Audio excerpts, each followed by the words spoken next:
Hello everyone, myself Salome V, MSc Applied Microbiology. In this video, we are going to know about the Winogradsky column. Introduction. Winogradsky column is a simple device for culturing large diversity of microorganisms.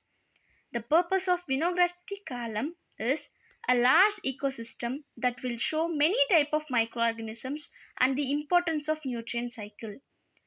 This kind of microorganisms that can grow in a Winogradsky column are Clostridium, Chlorobium, Chromatium, Rhodomicrobium, and Begiota, as well as many other species of bacteria, cyanobacteria, and algae.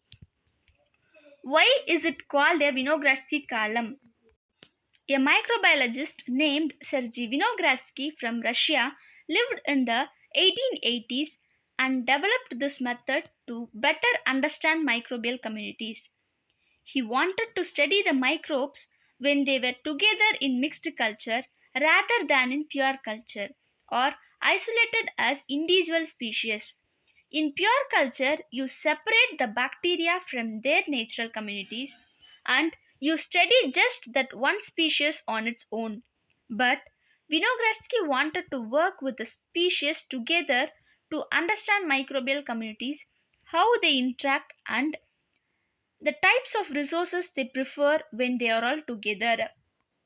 Materials required: a source of soil or mud, a source of water, the same source as the mud or other tap water, although it contains a residues of chlorine, has been used successfully, rubber or gloves, metal or plastic pans for mixing mud with other ingredients, spatulas, sources of carbon, that is, such as calcium carbonate and chalk, are rapidly metabolized, while others, such as shredded paper and sawdust, are metabolized more slowly. Source of sulfur. Example: elemented sulfur, sodium sulfate, raw or hot boiled eggs, and sodium sulfide. A bottle with 2 liter soda bottle or other tall clear container with wide mouth containers are preferable. Procedure: wear the gloves and use the scoop to scoop in some mud into the bucket. Collect enough to fill 2 bottles of your choice. The bigger the bottles, the easier it will be to see the layers of microorganisms. Make sure the mud is wet and to keep the rocks out if possible.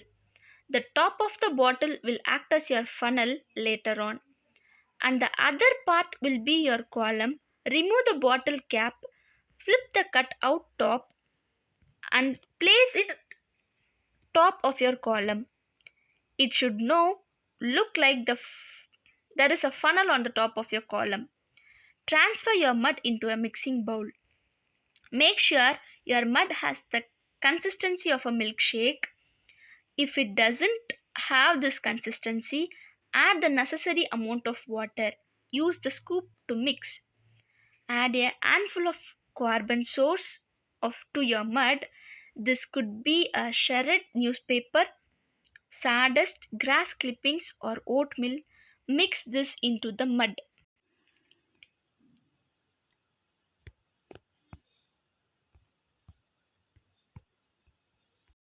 These are the steps involved in Winogradsky column. Scoop in some mud into the bucket. Step 2. Collect 2 bottles of your choice. Step 3. Transfer your mud into a mixing bowl. Make sure your mud has the consistency of milkshake and add the necessary amount of water if need. And finally, step 8.